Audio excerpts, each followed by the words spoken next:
Dua tersangka.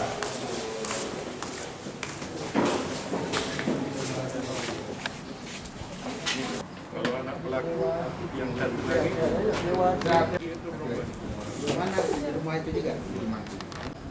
dan ini tak ada kita arahkan ke psikolog. Iya pastinya ada. Itu kan teknik penyidikan kami. Ini anak pelaku, kemudian juga mungkin nanti kami akan masuk pelaku itu. Dia kerja apa sebetulnya pelaku ini? kerja apa? Karena ayam serabutan lah kerjanya. Tengok itu. Alasannya apa? Ya. Korban atau gimana, Dan? Iya. Jadi ibu korban Pakaian korban, pampers korban, kemudian selang yang pernah digunakan oleh pelaku untuk memukul korban, kemudian juga botol aqua itu yang berisikan minuman keras jenis Samsung. Oke. Diisi oleh saudara Rudi. Di halusinasi itu, ya, dia akan melihat roh-roh, dia itu adalah makhluk atau alam gaib. Nah, kemudian ini adalah alas kasur yang kami lakukan pengecekan lebih lanjut. Takutin dia nih selang ini, cuman di gini-gini, katanya sih cuman di giniin aja. Cuman yang membuat kematian itu kita perkirakan Itulah. Apa? Pokok. ya, Yang satu. Lain bayi juga anak. udah tuan.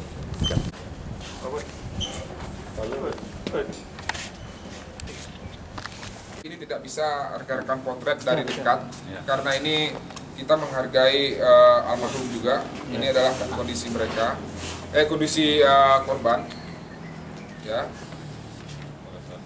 Pada saat baru masuk rumah sakit, sekujur tubuh sampai ininya pun pecah karena sering dikasih itu cabai pelaku. Api itu dia bakalan diam seperti ini. Mungkin bisa rekan-rekan rekam dari jarak jauh ya saat kejadian di rumah sakit ya. Ini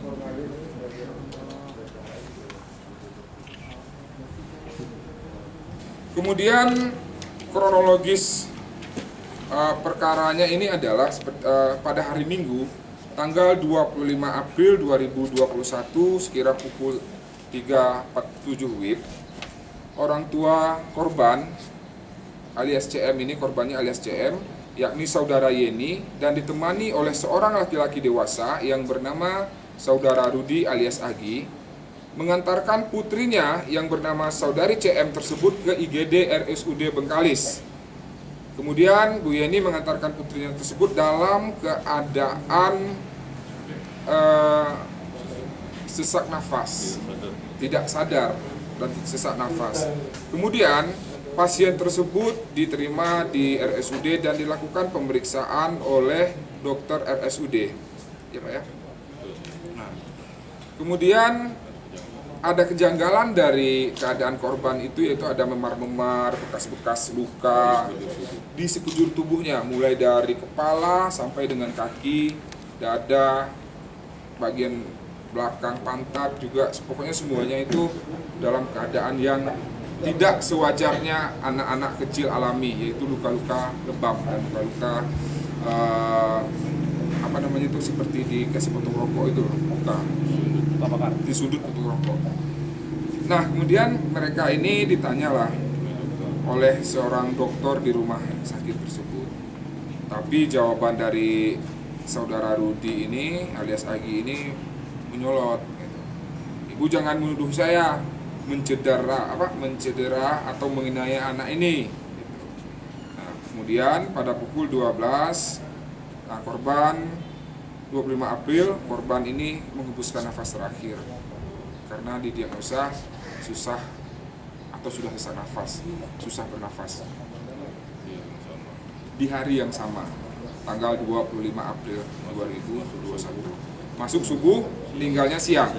Nah, atas kejadian tersebut, pihak rumah sakit berkoordinasi dengan pihak P2TP2A Kabupaten Bengkalis, kemudian menghubungi Kanit PPA Polres Bengkalis, Pak Marwanto, kemudian Pak Marwanto ke rumah sakit melihat kondisi korban.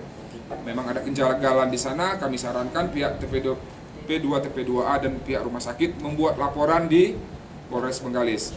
Kemudian pada malam harinya sekitar pukul 20.30, saya sendiri yang memimpin pada saat itu mengamankan saudara Rudi dan saudari Yeni di kediamannya Pak ya. Di kediamannya di Jalan Antara, terus kemudian kami sisir TKP, kemudian kami mendapatkan alat bukti dan keterangan saksi di sana, meyakinkan penyidik bahwasanya ini adalah perbuatan yang tidak wajar. Kemudian kami melihat hasil visum menyatakan itu memang bekas pukulan dan bekas sundulan rokok. Kami tetapkan sebagai tersangka. Untuk kemudian akan kami lakukan penegakan hukum selanjutnya.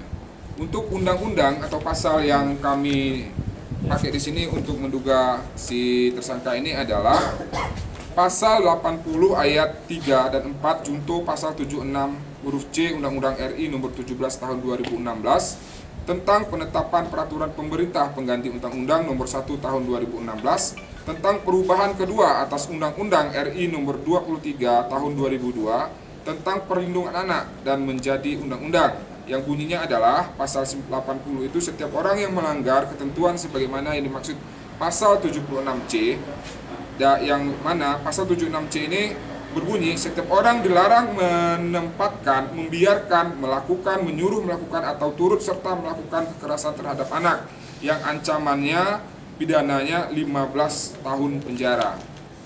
Kemudian ayat 4 juga seperti itu dengan ancaman pidananya paling lama 20 tahun penjara. Benar Pak ya? Kalau orang tuanya yang melakukan itu 20 tahun penjara. Ditambah sepertiga. Nah, ini ada hitung-hitungannya sendiri nanti di pengadilan. Itu akan dilapis, ya bisa jadi dia ini akan mendapatkan hukuman yang paling maksimal. Anak ini jatuh terduduk, kemudian diangkat lagi, dijatuhkan lagi. Posisi jatuh yang kedua ini, posisi anak ini jatuhnya dalam keadaan sujud. Nah, makanya mungkin ada lebam di mukanya ini mungkin pas pada saat jatuh yang kedua itu mungkin yang dalam keadaan sujud tadi. Makanya isinya lebam biru. Mungkin demikian. Korban Untuk saat ini korban di mana? Karena kami masih mencukupi alat bukti, kami masih bekerja di berita online bahwasanya diberitakan yang melaporkan Sebelumnya ini sama pernah melakukan